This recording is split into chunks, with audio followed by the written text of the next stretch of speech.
not be great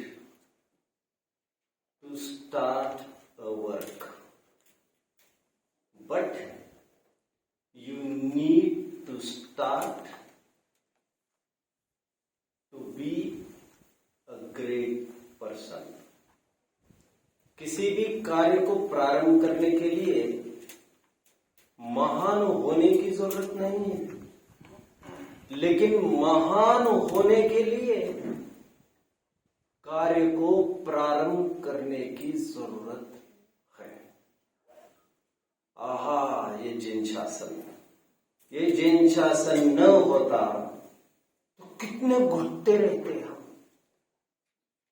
पतित अतीत को देख देख कर, पतित अतीत को देख देख कर, पतित अतीत समझ में आता है, पाप से धूल धूसरित, पाप से लिप्त हमारे भूतकाल को देख देख कर हमें इतना बुरा लगता, इतना बुरा लगता, क्योंकि यहां पर जितने भी जन बैठे हैं कुछ न कुछ भूतकाल में जरूर ऐसे पाप किए होंगे जो किसी को कह ही नहीं सकते। लेकिन शुक्र मानो आप वस्तु स्वरूप का। वस्तु स्वरूप स्वयं ये कहती है, बीती ताही विसारी के आगे की सुध ले, पीछे का पूरा भूल जाओ और आगे जो करना है उसकी बात करो। कहते ना, past is a bounce cheque, उसकी तो बात ही खत्म हो गई यार, उसकी कोई वैल्यू नहीं है। देखिए ना, इंद्रभूति को देखो जरा। अब इंद्रभूति को खूब याद किया जाएगा 2-3 दिन बाद। ये इंद्रभूति महावीर के कोर्ट में विरोध दर्ज करने के लिए आया और ये कहकर इंद्रों को, देखता हूं तुम्हारे गुरु को उन्हीं के अखाड़े में पछाड़ दूंगा, और अपनी पूरी टीम लेकर 500-700 जनों की, हजारों जनों की टीम लेकर वेद वेदांग का पाठी पहुंच गया भगवान के समोशरण में। किस इरादे से गया था? अभी ठिकाने पर लाता हूं तुम्हारे गुरु को, अभी मजा चखाता हूं तुम्हारे गुरु को। तुम्हारे गुरु मतलब कौन? महावीर।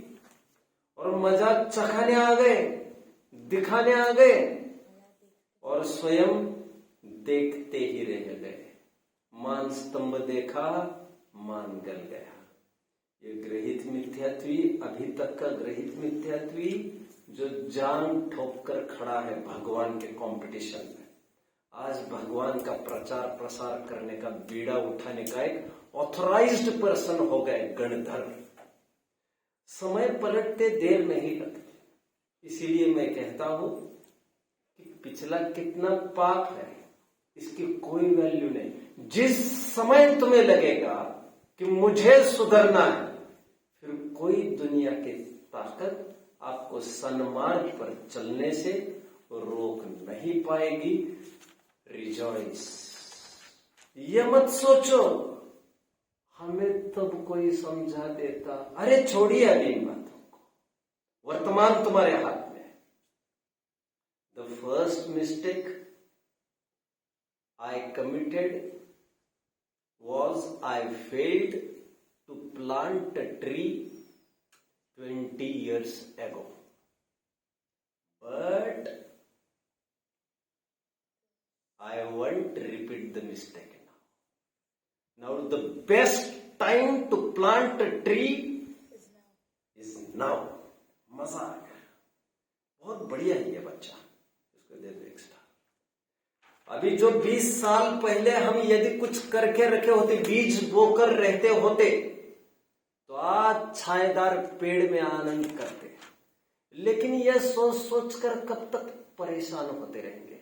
क्यों ना आज ही बीज बोए, देखेंगे कभी ना कभी स्वर्णिम भविष्य आएगा जरूर। मैं तो कभी कभी ये कहता हूं, यदि भूतकाल ही देखना है तो भगवान का कहा अच्छा था। हमें इतना नाराज होने की, मायूस होने की जरूरत क्या है? श्रेणिक इंद्रभूति गौतम पहुंच गए थे महावीर का विरोध करने के लिए, और श्रेणिक पहुंच गए थे यशोधर मुनिराज का विरोध करने। उनके बहाने जितने भी भूतल पर दिगंबर मुनि हैं उन सबका नेस्तनाबूद कर दूंगा। जंगली कुत्ते छोड़े बच्चों, 500 शिकारी कुत्ते छोड़े मुनिराज पर समूल नाश। कितनी चीड़ थी उनको दिगंबर के प्रति। और यही श्रेणिक जिसने मरा हुआ सांप गले में डाल दे यशोधर मुनिराज के, अब आएगा मजा। यही श्रेणिक थोड़ी सी करवट क्या बदल दी, चेलना क्या लेके आई वहां पर 3 दिन के बाद। और चेलना ने कहा नहीं, यदि वे दिगंबर गुरु होंगे तो वे ही वही होंगे। श्रेणिक ने कहा अरे कब के भाग गए होंगे दुम दबा कर, यदि वो दिगंबर होंगे तो वे वही मिलेंगे। दूध का दूध पानी का पानी हो जाएगा। 3 दिन के बाद जब वे वहां पर आए, शिकारी कुत्तों ने काम नहीं किया, सर्पों ने काम नहीं किया। देखकर विगलित तो हो गया आज, ओह मैंने क्या किया। टर्निंग पॉइंट, कल का पापी हो गया दिन, कल का सब आज तक का अंधेरा एक छोटी सी लौ ने आज तक का अंधेरा साफ कर दिया। 1000 दिन का अंधेरा हो कमरे का मिटाने के लिए क्या करना पड़ेगा?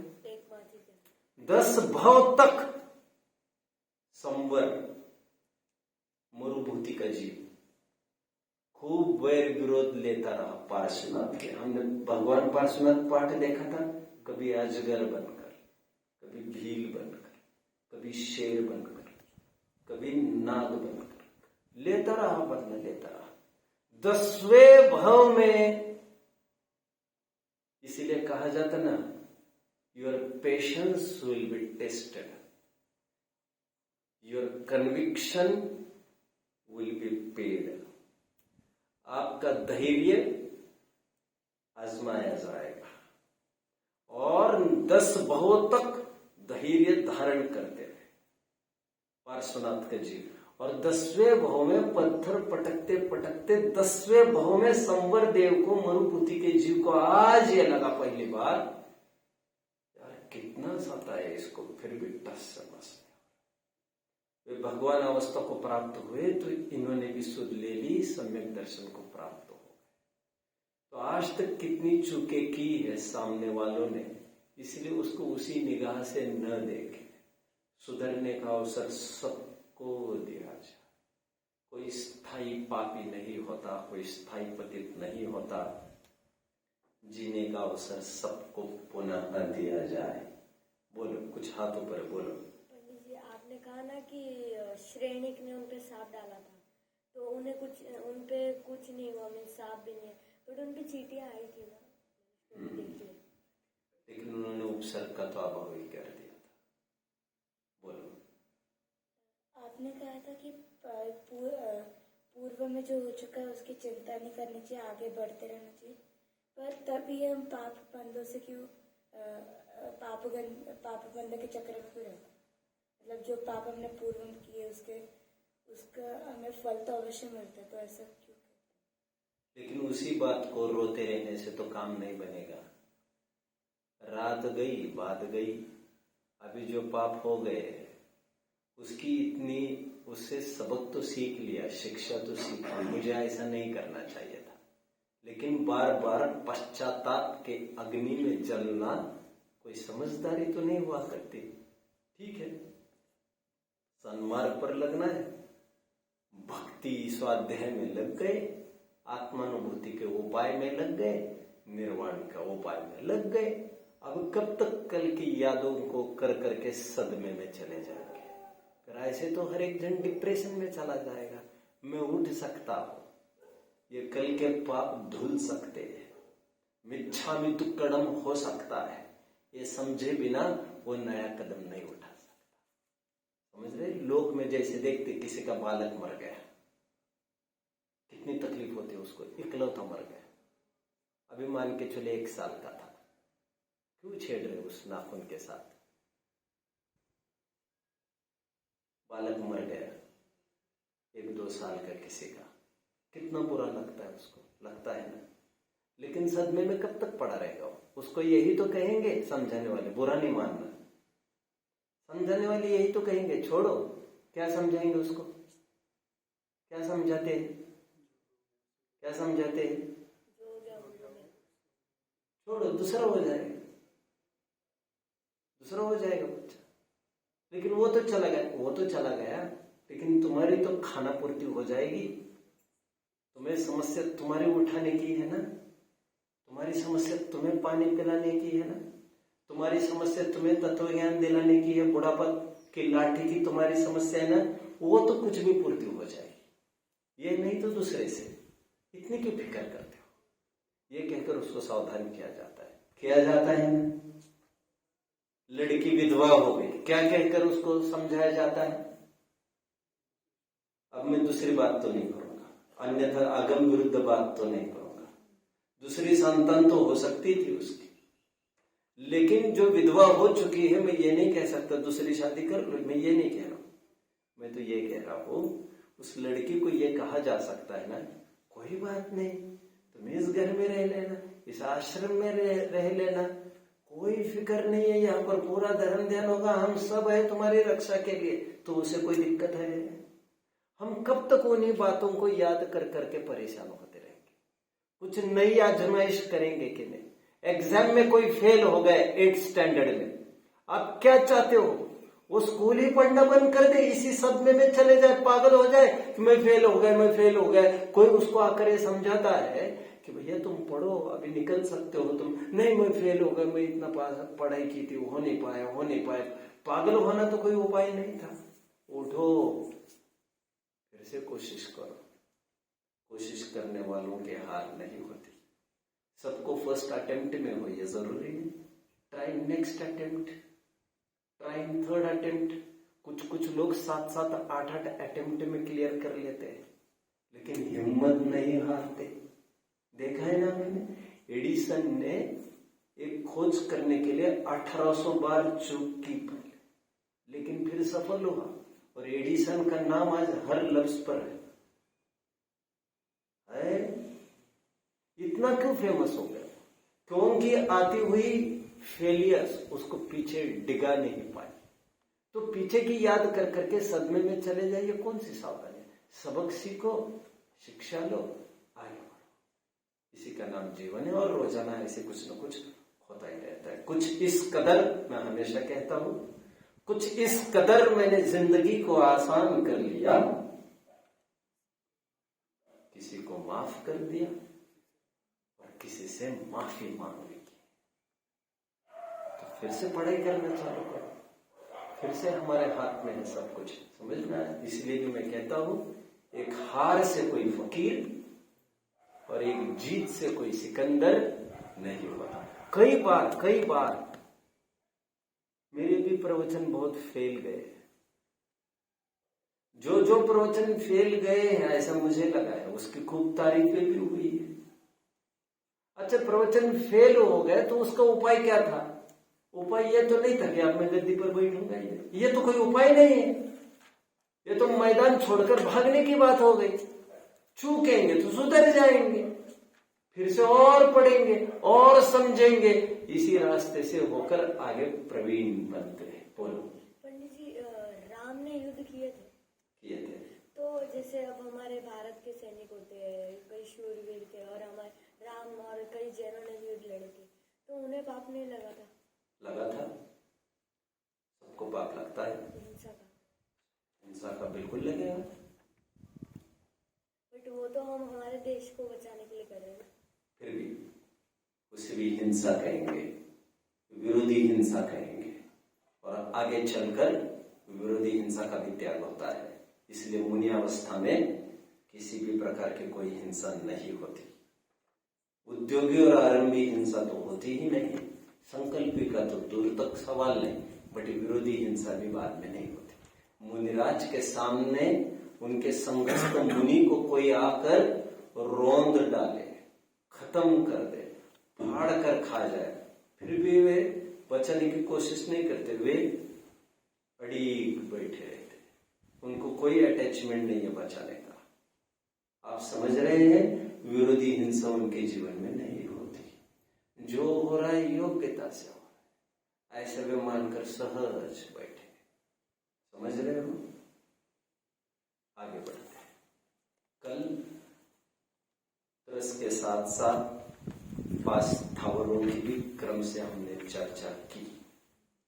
स्थावरों की चर्चा करने के उपरांत 22वें छंद की ओर हम कल पढ़े थे। एक बार 22वां छंद मैं फिर से याद से पढ़ूंगा। विंध्यो राति पिसायो, ईंधन में न सोधी जलायो, झाड़ू ले जागा बुहारी, चिवटी अधिक जीव बेदारी। मैंने कल कहा था इसका पाठांतर मिलता है, ऐसा कहा था। वो क्या कहा था मैंने, कोई याद दिला सकता है? मैंने ये कहा था इसका पाठांतर मिलता है, विंध्योवन राशि पिसायो।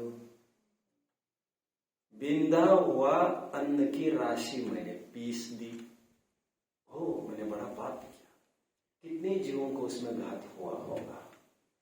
अब जानते हो ऐसा कहते कौन थे? पितामह भीष्म। जानते हो भीष्म पितामह? नहीं, ब्रह्मचर्य प्रतिज्ञा ली थी उन्होंने। महाभारत नहीं देखा किसी ने? ओ, फिर तो क्या मजा है बोलने में। अब जानते हो मृत्युशैया पर बाणों पर लेटे थे। ओ, फिर क्या फायदा बात कर, छोड़ दीजिए। नहीं, जब आपको कुछ पता ही नहीं तो कहने का मजा कितना है।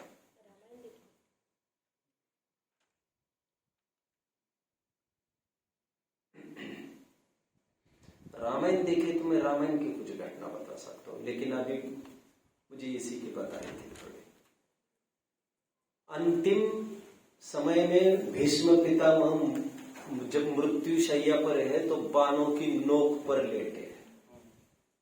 यह हाल किसने किया इनका? यह हाल गांडीवधारी अर्जुन ने किया इनका। लेकिन इच्छा मरण है इनको, तब तक मरण नहीं हो सकता जब तक इच्छा न व्यक्त कर दे। तो विचारते हैं ये दिन क्यों आए मेरे ऊपर। जानते ये दिन क्यों आए? जब सेना जा रही थी उनकी रास्ते पर तो एक सांप था। सांप को उठाया एक तरफ कर दिया, कुचला नहीं, लेकिन जहां पर फेंका वो काटे थे पूरे। अब सांप कहाँ डाला आपको कोई फिक्र नहीं, आपने उठाया बस एक तरफ कर दिया। कहाँ हुआ क्या हुआ उसका तुम्हें कुछ पता नहीं। ओ, घर गृहस्थी के पाप कर, घर गृहस्थी के काम करते समय कितना पाप होता है, कितना पाप होता है, ये तो माता बहनें जानती है। और भोजन करने में क्या लगता है, वहां क्या दिख रहा है आपको? लेकिन एक एक डिब्बों में कितने जीव हो सकते हैं, कहाँ। अभी देखो ऋतु ऐसा आ गया, एक कण कहीं हो जाए। अभी आपके गुरुकुल में भी देखो लाखों चिंटियां, लाखों। अब कोई यहाँ देखे वहां देखे। मुझे कल पूछ रहे थे भैया, बहुत अच्छा है, इनका परिणाम रहता है यहाँ जीव हो रहे, अब क्या करें, कैसे भगाए चिंटियों को?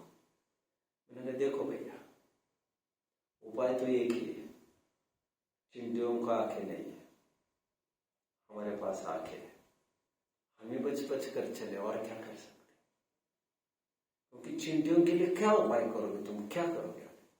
ऋतु के अनुसार तो हो ही जाते हैं, और उपाय के अनुसार कहीं छेद मत रखो। मैंने कहा छेदों को व्हाइट सीमेंट वगैरह से पैक कर दो, अन्न कण कहीं न आए। अन्न कणों की सफाई क्लीनलीनेस हो तो अपने आप सब हो जाता है। कभी कभी बाथरूम में चले जाते हैं टॉयलेट वगैरह करने, तो वहां पर अचानक दिख जाती है। बुरा नहीं मानना मेरी बात का, लेकिन टॉयलेट इतनी जोर की लगी है, अब मैं टॉयलेट करूं क्यों, चिंटियों को हटाऊं। और जीत किसकी होगी ये तो आपके परिणाम तय करेंगे। लेकिन कितनी समस्या ये बड़ी, अब उनको हटाए, कैसे हटाए वहां से, ये बड़ी भारी समस्या है। इसीलिए ये जो आज की पद्धति है बाथरूम वगैरह के, वॉशरूम में जाने की, ये सब बेकार की पद्धति है, इसमें तो कितना क्या पालन कर सकेंगे आप। एनीवे, बिंध्यो अन राशि पिसायो और बिंध्यो अन राति पिसायो।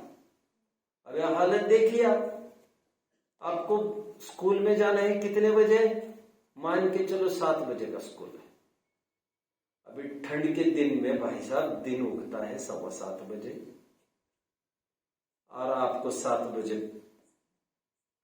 दाखिल होना है, वहां पर रिपोर्ट करना है। अब कब क्या करेंगे, कब क्या क्या करेंगे, और भोजनशाला कब खुलेगी, रात में ही चालू होगी। रात मतलब हम ये समझते हैं सूर्यास्त के बाद नहीं करना, लेकिन हम भूल ही जाते हैं रात का मतलब सूर्योदय के पहले भी होता है। तो इसका विवेक, और कम से कम गुरुकुल और संस्थान के स्थानों में जो प्रतिनिधित्व करती है धर्म का, संस्थानें धर्म की प्रतिनिधि समझ में आ रहा है, रिप्रेजेंटेटिव। तो कम से कम संस्थानों में तो अच्छी चीज देखने को मिलनी थी, लोग आकर यहां से सीख कर जाने थे, पर दुर्भाग्य से ऐसा हो न सका। बिंध्यो ने राति पिसायो, आगे ईंधन बिन सोधी जलाए। इसका क्या मतलब है, अभी पहले जमाने की बात कर रहे हैं। ईंधन बिन सोधी जलाए मतलब पहले जमाने में लकड़ी वगैरह जो ईंधन के रूप में काम आता था, पहले उसको भी एक एक लकड़ी शोधन करनी पड़ती थी। अरे आप कहा हो, अभी तो स्विच चालू की और चक्की चालू हुई, केवल गेहूं पलटाने की बात है, और साथ में और काम करते रहो। क्या जमाना आ गया है, स्विच चालू करो, मोटर चालू करके आओ, पानी जूम चालू नल में आने लगे। क्या जमाना आ गया है। पहले तो पानी भरने के लिए 1 घंटा, आटा पीसने के लिए आधा 1 घंटा, आप समझ रहे ना बात को, जाते पर चलता था पहले। अब आप सोचेंगे इतना टाइम कहां से आता होगा उन लोगों के पास, यही तो विचार की बात है। बिंध्यो ने राति पिसायो, ईंधन भी सोधी चलो। ईंधन, अच्छा अभी पहले जमाने में थोड़ा मैं लेके चलता हूं आपको। आज 7 बजे स्कूल है, और मान के चलो अभी दिन 6:15 को खुलने लग गया है, तो फिर भी 1 घंटा कोई दिन उगने के बाद चालू करे, मान के चलो थोड़ी देर के लिए अंतर मुहूर्त का पालन नहीं करता हूं, ठीक है, तो वो चालू करे, लेकिन फिर भी इतना तो सहूलियत है, खट खट खट लाइटर ऑन। अभी तो लाइटर का भी कहा जमाना रहा है, चालू करो बिना लाइटर के हो, कहा लाइटर कुट कुट कुट कुट, अरे कौन खेलता बेटे, पटक दे यार। लेकिन अब पहले जमाने में लेके चलता हूं थोड़ा, फिर आपको अंदाजा आएगा। अभी रसोई बनानी है, 7 बजे बनाना चालू करेंगे आप, अरे भाई साहब आधा घंटा तो सीढ़ी सिलगाने में लग जाता था। आप कहाँ हो आप, और बरसात के दिनों में कितना टाइम लग जाता था, मतलब आधा 1 घंटा तो उसको सिलगाने में, फाफू करते करते, धुआं करते करते, फिर वो चालू हो जाता था। वो सब आदमी काला हो जाता था पूरा, वो हवा करते करते सब हो जाता था। उस जमाने में ले चल रहा हूं मैं, तो उस जमाने में यत्नाचार इतना होता था, एक एक लकड़ी को देखा जाता था, कोई लकड़ी घूमी तो नहीं है, देखा जाता था। इसलिए मुनिराज गैस का भोजन नहीं करते। नोट किया आपने कभी बच्चों, किसी ने नोट किया, आपने नोट किया, मुनिराज को गैस का भोजन नहीं चलेगा। क्यों, अरे गैस तैयार कैसे हुआ है, सब खदानों में से आकर, और उसमें यत्नाचार क्या पालेंगे, और इसमें लकड़ी में यत्नाचार पालन कर सकेंगे हम। जो सूखी लकड़ी है, अच्छी हो चुकी है, उसको देख दाग करके उसमें घुन तो नहीं है, जलाओ। ईंधन बिन सोधी जलायो। अरे पहले यहां तक होता था, आदमी को पता चले मैं मरने वाला हूं 10 दिन के बाद, मजा आ गया यार, मजा आ गया। तो आदमी स्वयं अपनी लकड़ी शोध कर रखता था। अरे कितनी आती लग रही होगी आपको, क्या भाई यार, आदमी की क्या बोलेंगे, तत्व ज्ञान करो, आत्मा समझो, आत्मा समझो। अरे आत्मा समझने में, तत्वज्ञान समझने में ये बाधक थोड़ी है ये अत्याचार। किस किस्म के आदमी हो यार तुम? तत्वज्ञान के लिए क्रिया बाधक नहीं है, कथनचित साधक ही होगी। आपको लग रहा है यो करो फिर तत्वज्ञान कब करेंगे? क्या तत्वज्ञान का अर्थ तो कुछ पन्ने पलटना तो नहीं समझ रहे हो तुम? हाँ वही समझ, इसीलिए तो तुम्हारे दिमाग में ये सब आती है।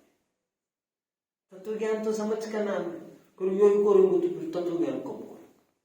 अरे कोई तत्वज्ञान क्या बाजू में धरना पड़ता है क्या ये करते समय? आप समझ रहे हैं? फिर भोजन शोधते रहेंगे फिर खाएंगे कब? अरे यहाँ पर मुंह में ग्रास डालो, खाते रहो और वहां पर शोधते रहो तब तक। ऐसे थोड़ी चलेगा, खत्म होने के बाद फिर शोधेंगे फिर खाते बैठेंगे, ऐसे थोड़ी होता है।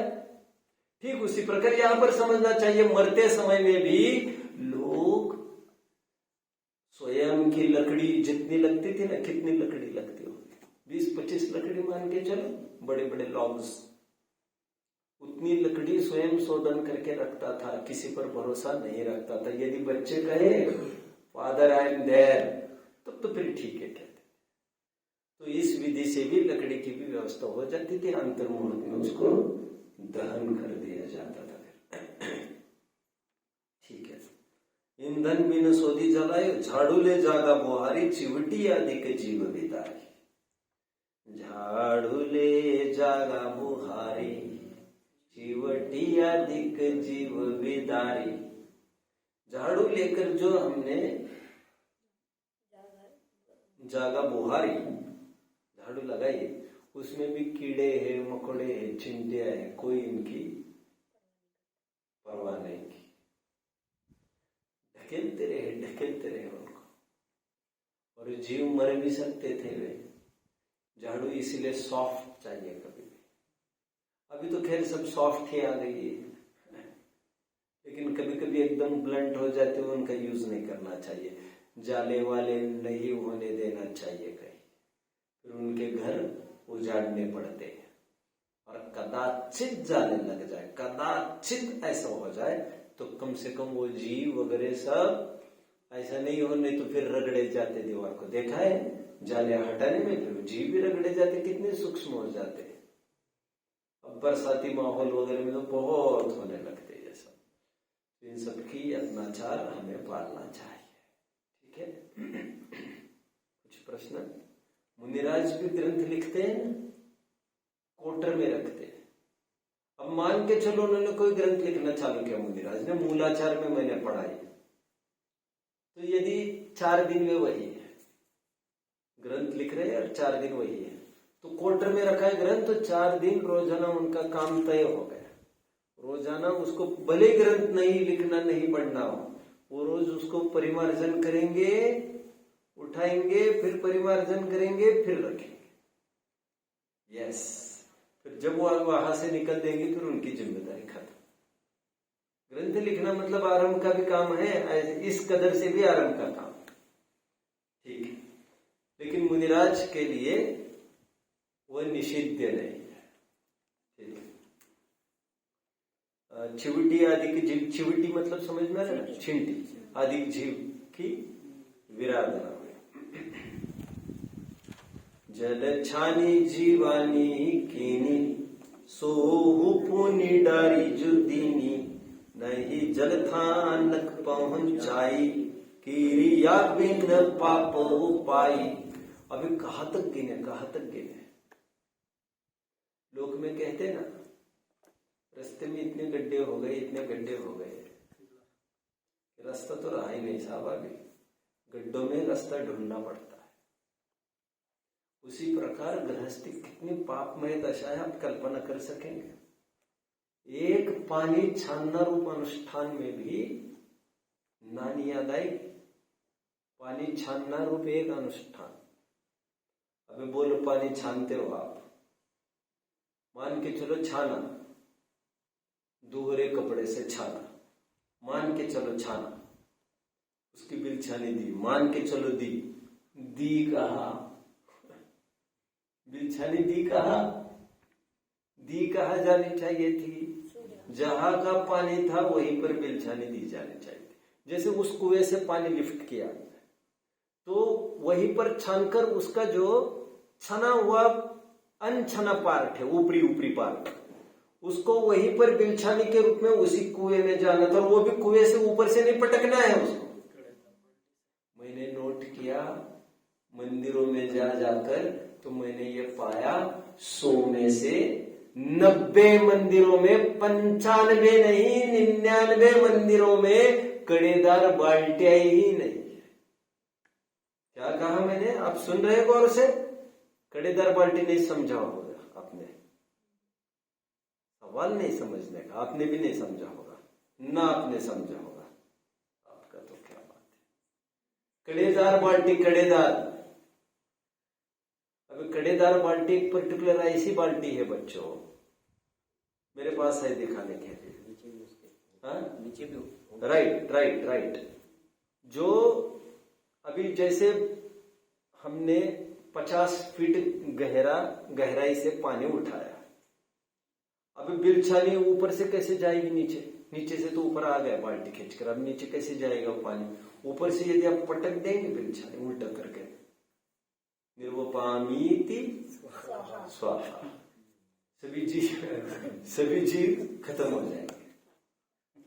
अरे कहाँ तक गिनाए आपका जैन, तो कितने खतरे में भाई साहब, और हम रात में नहीं खाते, 8 मुर्गों को पालन करते, इतने में ही हम लट्टू हो रहे। अरे क्या है ये सब? और बाल्टी कड़ेदार होती थी, बाल्टी ऐसी होती है वो नीचे चली जाए और जैसे कुएं को छुए अपने आप पलटी हो जाए, क्योंकि उसको दूसरी तरफ से भी पकड़न होती है एक, तो उसको वहां से अटैचमेंट एक पर्टिकुलर, तो वहां पर नीचे जाकर वो उल्टी होती है बाल्टी, वहीं पर मतलब ऊपर से नहीं पटकी जाती है बिलछानी, और फिर उल्टी होकर बाल्टी जाते समय सीधी आ जाती है और आते समय उल्टी आ जाती है बाल्टी। ऐसी कुछ व्यवस्था उसकी होती है, उसे कहते हैं कड़ेदार बाल्टी, उसको एक कड़ी होती है, कड़ी। समझ में आया? अभी ये इतना एंटिक पीस जैसा हो गया कड़ेदार बाल्टी, उसको यहां लगाओ तो उसकी बोली आज के लाखों करोड़ों में छूटेगी। इसी केवल इसीलिए कि हाँ ऐसे हमारे बाप दादा ऐसे इस्तेमाल करते थे, हमें चाहिए, हमें चाहिए। आपने प्रैक्टिकली दिखाया था पुराने बच्चों को, राइट, दिखाया। अपने कुएं में प्रयोग सफल इसीलिए नहीं हो पाया क्योंकि कुएं में इतना बड़ा पत्थर तो अड़े आ रहे हो, आपने नोट किया था ना। जो मेरी बड़ी तमन्ना थी कि खनिया धाने में कुआं था, यहाँ पर भी कुआं रहेगा, तो मेरी तमन्ना थी यहाँ पर भी मैं करता, और यहाँ पर थोड़ा संकेत किया था, तो मुझे बहुत अच्छे से याद आता है 1 साल पहले मैंने प्रवचन में संकेत किया साधारण, तो सुनील जी भाई साहब यहाँ पर तब थे, आई थिंक इट इज 1 साल पहले की तो बात है ही है जो मैं कह रहा हूँ। वो तुरंत फौरन प्रवचन के बाद मेरे पास आए, बोले आप क्या कह रहे थे, क्या करना आप बताओ बस हमको। पूरी टीम लेकर खड़े, मतलब इतना चुस्त आदमी देखने में बहुत मुश्किल है, कुछ भी कमी उनके नोट में आई और वो तुरंत हल नहीं हो सकती, भारी मुश्किल, भारी मुश्किल। और कुछ भी न्याय की बात, कुछ भी विवेक की बात जो भी आए तुरंत फटाफट एक्शन होना चाहिए, चटमंगनी पट गया, आपने थोड़ा इशारा किया काम हो जाएगा, या इशारा करने तक वहां पर काम हो चुका होगा। क्या करना पड़ेगा बताओ, हम सब कर लेंगे, जैसा आप कहते वैसे ही होगा। पुजारी को भी कहा, पुजारी को भी कहा कुछ पता, मैंने कहा यार तुम जबलपुर के हो, तुम्हें तो पता होना चाहिए ये सब। अब हालत इतनी खराब है, अभी तो नल के पानियों से रक्षा लो, समझ में आ? अभी छन्ना वन्ना कौन लेके बैठे हो यार, अभी तो पाइपलाइन सीधा, समझ रहे क्या बात है। अभी सब हमारी सरकार ही उनके हाथ में चली गई, अब लगभग पुजारी भी जैन नहीं होते, ऐसा भी होता है। बोलो। कल हमने देखा था कि पानी छानते वक्त एक इंद्रिय जीव भी आ जाता है, तो मुनिवर कैसे पानी को ग्रहण करते? देखो मुनियों का तो ऐसा है, मुनि तो स्वयं कुछ नहीं करते, जो हम साधकों ने हमारे लिए पानी प्रासुक किया है, अचित किया है, उस शुद्ध पानी को हम आहार के जरिए उनको दे देते हैं, तो वो उनका ट्रबल है ही नहीं कुछ, ये हम ही करते सब। मुनिराज को कुछ भी करने की आज्ञा नहीं है, ये सब गृहस्थों ने दिया हुआ यही पानी लेते हैं पीने के लिए। कदाचित कमंडल के लिए बहते झरने का पानी ले सकते हैं, पीने के लिए कदापि नहीं। कमंडल के लिए भी प्रीफरेबली 2 किलोमीटर पर गांव है और झरना यहीं से बह रहा है, तब भी वो गांव में जाएंगे कमंडल के पानी के लिए, बट मजबूरी में झरने का पानी ले सकेंगे कमंडल के लिए। समझ में आया? बोलो। कमंडल का पानी पिया जाता है कि हाथ धोने के लिए? पार्डन? कमंडल का जो पानी होता है वो किस काम का आता है? कमंडल के पानी का प्रयोग शुद्धि के लिए आता है। शौच के लिए जाते हैं ना मुनिराज, लघु शंका दीर्घ शंका, तो उसके लिए वो पानी काम में आता है। और अगर गृहस्थों ने अनछना पानी दिया वो? हाँ, ऐसे कैसे कर लेगा गृहस्थ? गृहस्थ ऐसे कर ही नहीं सकता। गृहस्थ इतना तो समझदार है, पड़गाहनी विधि से ही मुनिराज समझ जाएंगे ये गृहस्थ नहीं है। मुनिराज को तो कोई भी धूल आंखों में झोंक सकेगा, ऐसे रहते हैं क्या? ऐसा नहीं होता है, समझे? ये तो आजकल के सिनेरियो देखकर आपको लग रहा होगा ऐसा नहीं होता है एक्चुअली। ठीक है, चलो और कोई बात है? झरने का पानी ले सकते हैं मुनिराज? देखो मेरा जैसे कि समझो बाय चांस कोई इमरजेंसी हो, उनको झरने का पानी ले, लेकिन झरना कहाँ है उनके पास? क्या है? झरना कहाँ है? नहीं है ना, झरना नहीं है। वो कैसे चलेगा क्या? देखो ऐसा है, हाँ देखो ऐसा है, तिर्यंच सम्यक दृष्टि भी होना, उसके लिए भी ये प्रावधान बताया गया है, क्योंकि छना हुआ पानी ही पीता है। तिर्यंच को भी इतना विवेक हो जाता है, जैसे तालाब है तो उसका पानी नहीं पिएगा सम्यक दृष्टि तिर्यंच, नहीं, कभी नहीं। बहता झरना है उसी का वो पानी पिएगा, क्योंकि बहता पानी शुद्ध माना जाता है। टकरा टकरा के बहता रहता है, वो तो शुद्ध बना रहता है, उसको सड़ना नहीं बनता उसका, तो कंपैरेटिवली वो ठीक माना जाता है। तो तिर्यंच भी उसी को ले लेता है। तो बहुत ऐसी कोई समस्या पड़ी मुनिराज पर, कदाचित यदि कमंडल के लिए प्रयोग करना पड़े तो ऐसा कर सकेंगे। लेकिन मैं ये कह रहा हूं आपको, राजमार्ग भी फिर यही है, 2 किलोमीटर पर बस्ती है तो वहां पर जाकर पानी लेके आते हैं। राजमार्ग तो वही है, लेकिन मजबूरियां तो मजबूरियां, मान के चलो कुछ भी मजबूरियां तो कुछ भी फंस सकती है, छोड़िए आप इन बातों को। लेकिन पीने के लिए कदापि नहीं, चेहरा धोने के लिए कदापि प्रयोग नहीं करते उस पानी का, केवल शुद्धि के लिए। दीर्घ शंका लघु शंका के बाद सफाई करने के लिए, क्योंकि मल मूत्र क्षेपण करने के बाद फिर शास्त्रों को हाथ कैसे लगा सकेंगे? शुद्धि करनी पड़ेगी। राख वाख लेते हैं जंगल से और राख से कर लेते हैं शुद्धि।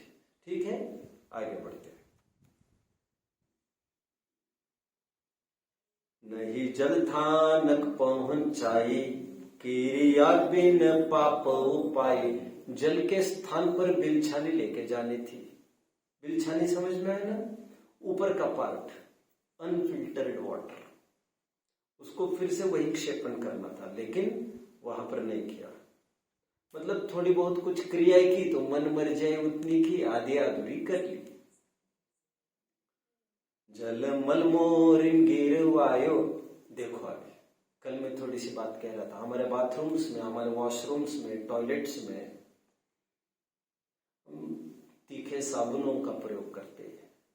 अरे हम मल मूत्र का क्षेपण करते हैं, वो तो समस्या है ही, लेकिन इतने केमिकल के साबुन का प्रयोग करते हैं, उस केमिकल से कोई जीव बचेगा? अरे तुम पी के देखो कभी साबुन का पानी, कितनी मुश्किल पड़ जाएगी तुमको। मैंने उस दिन कहा आपको, टेस्ट भी नहीं कर सकेंगे। उन छोटे छोटे जीवों का घात होता है। जल मल मोरिन गिरवायो। मोरी समझ में आता ना, मोरी क्या है? मोरी मतलब, अरे तुम तो मारवाड़ी हो ना कि नहीं? नहीं नहीं नहीं पता, कोई बात नहीं। अरे मोरी तो मारवाड़ी का शब्द है पर्टिकुलर, मराठी का तो है ही। पुराने जमाने में मोरी, मराठी का तो है यार, मोरी ही बोलती थी। मोरी मोरी मतलब छेद। नाली। मोरी मतलब बाथरूम, वॉशरूम, उसे मोरी कहते हैं, समझ रहे? तो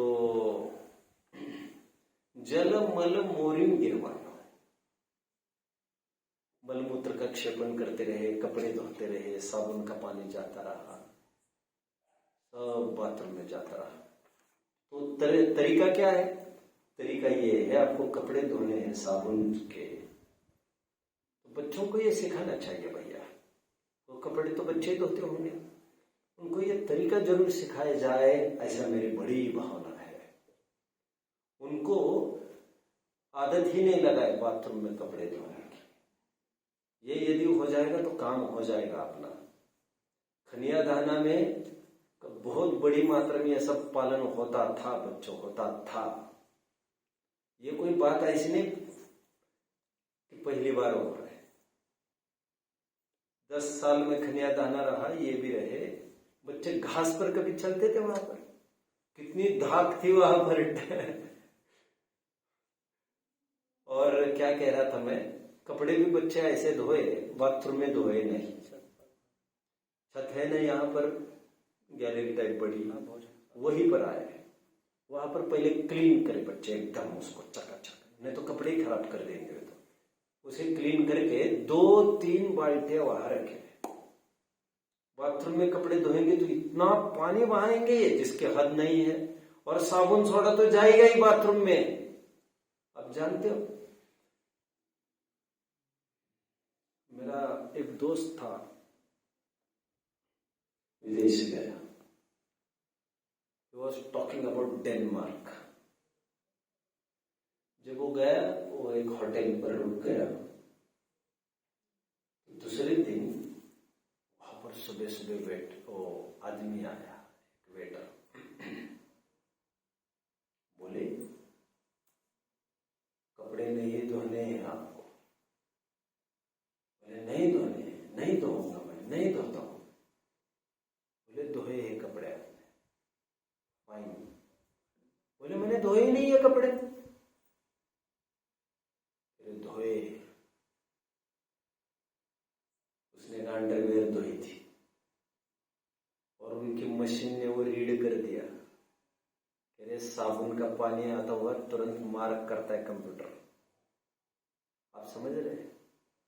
और स्ट्रिक्टली वहां कपड़े नहीं धो सकते, लॉन्ड्री है, उसी में धुलेंगे, आप नहीं कर सकते सब कुछ। साबुन साबुन समझ में आया, क्योंकि वो केमिकल पानी में नहीं जाना चाहिए। लॉन्ड्री की सेपरेट कोई सिस्टम है। मैं विदेश की बात कर रहा हूं। बच्चों को क्या करें, 3 बाल्टियों का सिस्टम जानते हो ना? कपड़े धोए, पहली बाल्टी में निकाले, दूसरी बाल्टी में, फिर तीसरी बाल्टी में, बस। और बाल्टी मतलब कोई बहुत भरी हुई रहती है ऐसा नहीं, और 3 पानी मतलब बहुत हो गया, बहुत। फिर फटक कर वहीं पर सुखा दे, वही पानी और दूसरों को भी काम में आ सकता है। फिर वो पानी और जगह भी काम में आ सकता है। कोई अभी हम पोछा तो कब लगाएंगे, लेकिन वो काम पोछे के लिए भी आ सकता है, फिर टॉयलेट वगैरह। बाथरूम में तो नहीं बहाना है, तीखा पानी पहला दूसरा, मिट्टी में ही बहा सकते हैं आप उसको। और वहां पर आप कपड़े धोएंगे, वो तो सूख जाता है, छत पर धूप है ऊपर, वो तो सूख जाएगा तुरंत। पानी बाथरूम में जाता ही नहीं हो, साबुन का पानी, और पानी भी बहुत कम लगता है। कितने जन मुझे फॉलो कर रहे हैं, इनको प्रैक्टिकल दिखाया जाए तो ज्यादा समझ में आएगा। मैं क्या कह रहा हूँ, 2-3 बाल्टी उसी में निचोड़ कर दूसरे में, फिर तीसरे में निचोड़ना, ऐसा आज ही दिखाया 2 जन को, दिखाए। शाबाश शाबाश, हमारे होने का यही फल है। अभी दूसरा कोई होता आपकी जगह, ये मुश्किल है, ये सब नहीं हो सकता कभी काम। और ये सब कुछ फिजूल नहीं है, ये जैन शासन का एक एक महत्वपूर्ण अंग है। ये जीवन शैली है, जीवन शैली। कम पानी में उनको काम निकालते आना चाहिए, ये जीवन शैली है, जीवन शैली। पानी पर वैसे रोक नहीं है, खूब पियो, लेकिन कपड़े में, नहाने में कितने नहाते हो रोज, कितने मग्गे लेते हो? इनका तो सबका कम ही है, आधी बाल्टी में सब हो बहुत जाता है। बढ़िया, बहुत बढ़िया, बहुत बढ़िया। 4-5 मग्गे, 4 मग्गे बहुत हो गए, 3 मग्गे बहुत हो गए मुझे तो बहुत। मैं साबुन वाबुन तो लगाता ही नहीं हूँ, कभी नहीं लगाता हूँ। हाँ। आपने कल बोला था ना कि थैली किसी काम की नहीं, तो हमने कल आज ही दे दी। आज ही क्या कर दी? होली कर दी। पानी छानने वाली थैली हाँ। पंडित जी को दे दी, दे दी गिफ्ट में, पंडित जी ने लौटा दी। अभी कोई भी देखेगा तो कहेगा हाँ बच्चा कैसे, ये तो थैली का प्रयोग नहीं करे तो कैसे बच्चे क्या संस्कार आएगा, वो ऐसे भी कह सकते हैं। तो लेकिन मेरे कहने का तात्पर्य ये नहीं है कि अब सीधे नल का पानी लेना चालू करो। थोड़ा थोड़ा आप ग्रुप बन जाएगा आपका, तो बच्चे आ जाएंगे, और जून में तो ज्यादा बच्चे हो जाएंगे संख्या, तो उसमें काम का बंटवारा हो सकेगा। बाथरूम तो इनके इंडिपेंडेंट है ना कमरे के, आप चाहो तो कर सकते हैं ये सब एक्चुअली पालन, आप समझ रहे हैं। इनको छन्ने भी दिए जा सकते हैं कपड़े, कितना पालन करेंगे, लेकिन इनको कपड़े दिए जा सकते। फिर अभी कैसे छानते हो पानी? अब लेते ही नहीं। क्या आज ही दिया हमने। नहीं, फिर पानी कैसे छाना आपने? नहीं, आज हम स्कूल से आए ना तो हमने पंडित जी को दे दिया। अरे दे दे, अभी छानेंगे कैसे? लेंगे ही नहीं। हैं? स्कूल में नहीं पियेंगे थैली का, लेकिन यहाँ का थैली का अच्छा। बराबर ले जाएंगे। ओके ओके, सबसे बेस्ट मुझे यही था, मैं यही कहना था, स्कूल से पानी भरने का करे नहीं, अपने अपना पानी लेके जाए बच्चे। बेस्ट वे भोजनशाला से भर सकते हैं। आप कहा क्या क्या करते बैठेंगे बच्चे। चलिए, जल मल मोरिन गिरवायो, ये कपड़े धोने का जरूर मेरे मन में है, ये कैसे हो सकता है बच्चों को दिखाया जाए, इनको कोई नहीं दिखाने वाला है ये। और घर भी इन लोगों के ऐसे है, घर पर भी जाकर भी कर नहीं सकेंगे ऐसा। बड़े बड़े शहरों में, फ्लैटों में सब रहते हैं, वहां ऐसे थोड़े कुछ जमेगा इनको, लेकिन अपन जितना पालन कर सकते कराएंगे। जलमल मोरिन गिरवाए, कृमिकुल बहु घात करायो, नदियन बीच चीर धोआए, कोसन के जीव माराए। मैं तो बहुत कहता हूँ, पहले जमाने में नदियों पर जाते थे, जानते हो, धोबी घाट, वहीं पर कपड़े लेके जाया जाता था, नदी पर वहीं पर धोए जाते थे पहले जमाने में। और उधर पॉल्यूशन भी बहुत होता हाँ होता ही है, वाटर पॉल्यूशन तो होगा ही, क्योंकि पूरा साबुन पूरा पानी में बह रहा है। लेकिन आज वहां पर कोई जाकर नहीं धोता, लेकिन बात तो वही है, धोते सब घर पर है, लेकिन घर का पानी तो नदी में ही जाता है। फिर बात वही की वही खड़ी है आज, समझ रहे क्या? हमारे नदी में एक सफेद पत्थर होता है, पुराने जमाने में हम छोटे थे ना, तो सेलोटी बोलते थे, वो कपड़े लेके उसको घिसते थे। हाँ। साबुन का यूज नहीं करते थे। किसका? वो जो पत्थर था ना, हाँ। साबुन जैसा कार्य करता था। अच्छा, तो उसको ऐसे घिसना, उसको फेस हो जाता था, उसमें उस कपड़े धोते थे। मेरी जो दादी थी वो बोलती थी हमारे माँ को चाची को, साबुन मत लेके जाओ, उसको घिस के। बहुत बढ़िया, बहुत बढ़िया, बहुत अच्छा। पहले जमाने में तो बहुत पालन होता था, अष्टमी को, 14 को, दशलक्षण में लोग साबुन का प्रयोग नहीं करते थे। ठीक है। नदियन बीच चीर धुआए, कोसन के जीव माराए, अन्नादिक शोध कराई, तामरि जू जीवन निसराई, तीन को नहीं जतन करायो, गलियारे धूप डरायो। अनाज में भी जीव जंतु हो गए, उनका भी ध्यान नहीं दिया, रक्षा नहीं की, यहाँ वहां गलियों में डाल दिया। आने जाने वालों के पैर के नीचे भेज कुछ ले ले, तो धूप आदि में उनको डालकर वैसे ही वे मर गए। जैसे ये कहा जाता है मुमुक्षु समाज में, जैसे यह कहा जाता है आत्म प्रधान समाज में कि मोक्ष मार्ग प्रकाशक का 7वां अध्याय साल में एक बार पढ़ना ही चाहिए। समय साहब ने पढ़ा तो गया जीवन तुम्हारा। उसी प्रकार मैं कहता हूं हर एक जन को चाहिए आलोचना पाठ हफ्ते में एक बार तो उसे पढ़ना ही चाहिए। अच्छा है परंपरा अष्टमी को 14 को आलोचना पाठ निर्जल वगैरह, लेकिन आलोचना पाठ इज द बेस्ट। सामयिक पाठ के पहले भी इसको पढ़ा जाता है, अष्टमी 14 को तो पढ़ा ही जाता है। कम से कम इस बहाने हमें पता चलता है हम कहाँ खड़े हैं। अभी वो जमाना ही नहीं रहा। बिन साबुन के कपड़े धोना मतलब लगेगा क्या बात कर रहे, बिना साबुन के कैसे कपड़े धोएंगे, ऐसे कैसे होगा, मतलब कोई खबर नहीं लोगों का। अभी भी 10 लक्षण चल रहे हैं। चलो बड़ी दिक्कत है, बड़ी दिक्कत है। नदियन बीच चिरद हुआ कोसन के जीव मारा, अन्नादि के शोध कराए तामदी जो जीव निसराय, तिनको नहीं जतन करे गलियारे धोप डराए। अभी देखिए पॉइंट्स कुछ लिख रहे थे ना अपन, पॉइंट्स थोड़े से ऐसे लिखिए।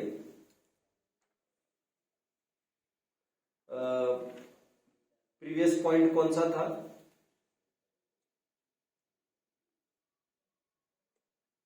प्रीवियस पॉइंट कौन सा था?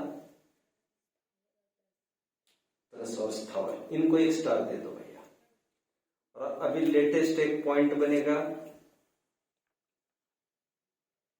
वॉशरूम, इतना लिखकर छोड़ दो तो जलमल मोरिन गिरवाए वाला वो एक पॉइंट अलग सा हो जाएगा। फिर आगे 26वें छंद के लिए एक नया पॉइंट होगा धनार्जन। इसी छंद को बस देखते हैं फिर बस करते हैं। पुनि द्रव्य कमावन काज बहु आरंभ हिंसा साज किए तिसनावश अग भारी करुणा नहीं रच विचारी। अभी तक घर गृहस्थियों के काम संबंधी विशेष बात चल रही थी। आरंभी हिंसा थी, अभी उद्योगी हिंसा की ओर बढ़ रहे। कह रहे हैं पैसा कमाने के लिए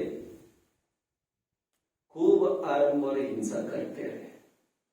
क्या करते रहे जरा कोई बताएगा?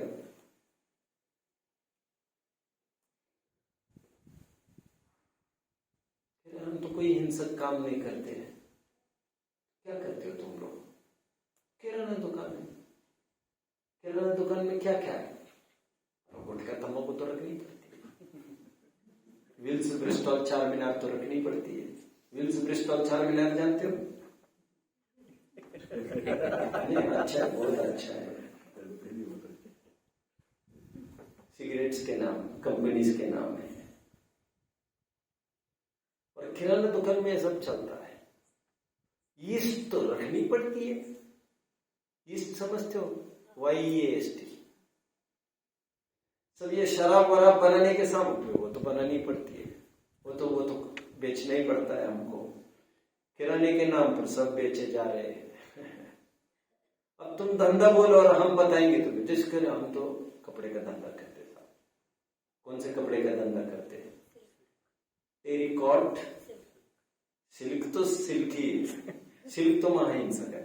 लेकिन कोई भी कपड़े की दुकान दिखाओ जब टेरिकॉट और टेरिलिन नहीं है। अभी खादी भंडारों की ही मैं बात नहीं कर सकता बस, लेकिन टेरिकॉट और टेरिलिन में भी ये सब हिंसक है। केवल कॉटन ही, कॉटन में भी कोई एक जन कह रहा था अभी कि कॉटन भी शुद्ध नहीं है, खादी ही शुद्ध है। उसको कितना ब्लीच वगैरह किया जाता है, कैसे कैसे कलर शादी के माध्यम से, तब जाकर व्हाइटनिंग होता है। जो लट्ठे के कपड़े होते हैं ना खादी के, समझ रहे हैं, वे ही शुद्ध माने जाएंगे। अब विचार करो तो कितनी हिंसा, क्या हो रहा है ये सब। अब कितने बिजनेस किए तुमने और बिजनेस के नाम पर भी यही सब। अच्छा फिर ठीक है, हम कोई बिजनेस नहीं करते तो शेयर मार्केट में तो इन्वेस्टेड हो ना। अरे शेयर मार्केट में तो पूरा पैसा लगा है हमारा। अरे भाई साहब, शेयर मार्केट में तुमने पैसा लगाया तो शेयर मार्केट मतलब क्या है? तुमने किसी कंपनी में तो लगाया होगा, वो हम जानते नहीं है। अरे तुम ये कहकर पीछे नहीं हट सकोगे, तुम जान लो, तुम्हारे ब्रोकर से बात करो तुम। अब तुम जिस कंपनी में लगाया है पैसा, जैसे पेंट की इंडस्ट्री है, जूते चप्पल की इंडस्ट्री है, वो तो लेदर तो यूज करेंगे। तुम लेदर नहीं पहनते उससे क्या होता है? तुम तो लेदर की फैक्ट्री चला रहे हो भाई साहब घर पर बैठकर। आप समझ रहे हैं? मैंने तो बैंक में इन्वेस्ट किया आपने? पापा के साथ अच्छा, आपने इन्वेस्ट किया। अभी बैंक की भी हालत अपन देखते हैं, थोड़ी बैंक की हालत देखनी है। हमने बैंक में पैसा दिया रखने को। बैंक्स किसको लोन देती है? फिशरीज,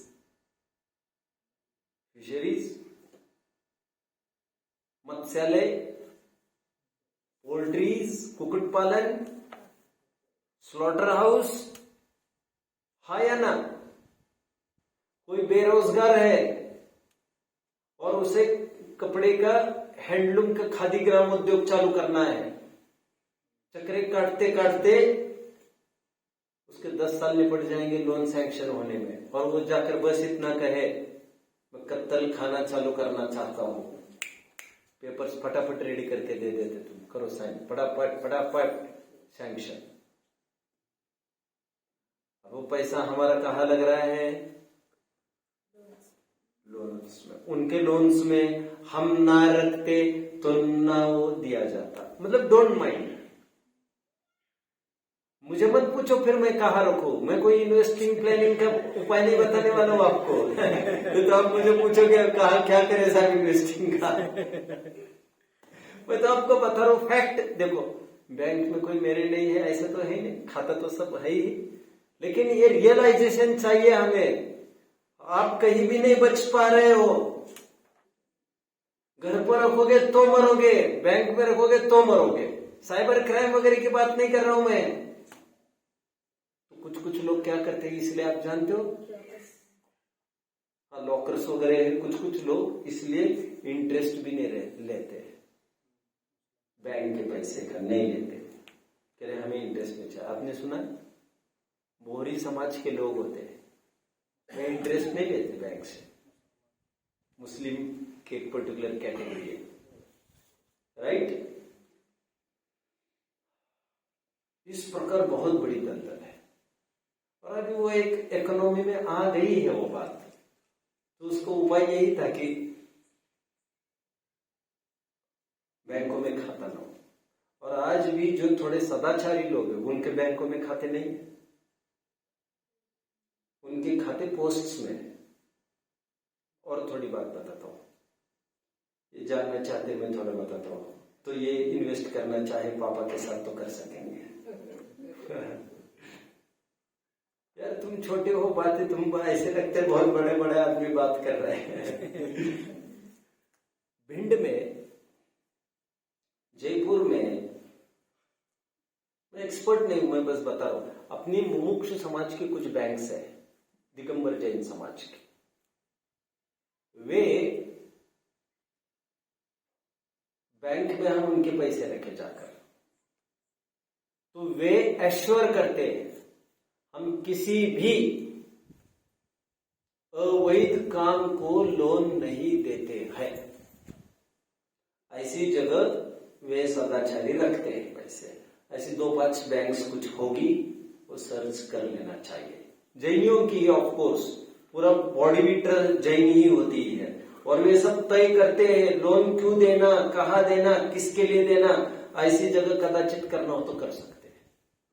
ये सब बहुत टीडियस प्रोसेसेस है, लेकिन आप टीडीएस मतलब आपको लगेगा यहाँ कहीं है क्या बैंक, और कोई यहाँ का आदमी वहां क्यों इन्वेस्ट करने जाएगा, लेकिन करते हैं लोग। और अच्छा, रिलायबल वैसे तो नेशनली बैंक मानी जाती है, जो बड़ी बड़ी बैंक्स है। अभी प्राइवेट बैंक्स को भी कौन पूछता है, वो कभी भी दिवाला फूंक दे अपना, कोई किसी पर ट्रस्ट नहीं करता। तो कह दो भैया हम यहाँ हुआ रखेंगे दिगंबर जैन, और जब डूब गई तो भाई इसके कौन गारंटी लेगा। ये भी बड़ी समस्या है। बोलो। पंडित पैसे वाला इंसान करेगा तो धंधा तो पैसे वाला इंसान ही करेगा। तो वो हाँ। पाप उसको तो लगेगा। लेकिन जो अब नौकरी करने वाले हैं, जिनके पास पैसे नहीं है, बेरोजगार है, तो वो तो उनको जहाँ हिंसाकारी जगह पे काम मिले, जो सही जगह वहाँ काम ना मिले, तो फिर वो क्या करेंगे?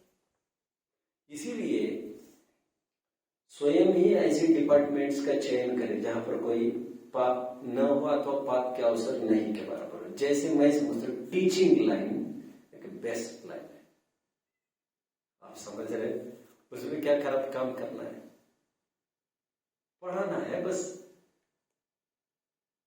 गेटिंग।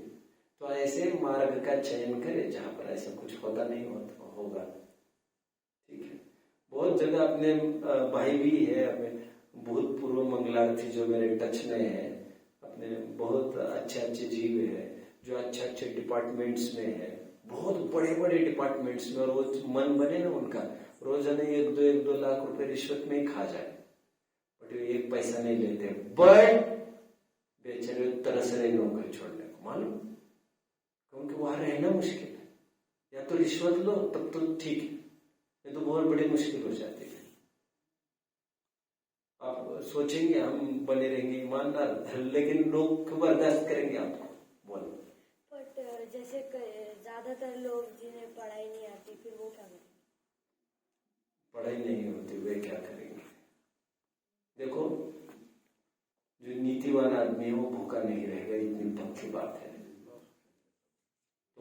तुम फिक्र मत करो यार, तुम्हारी सोच रही कि जनरल क्वेश्चन है, तुम्हारी तो सोचो मत, सब हो जाएगा, सब हो जाएगा, ओके।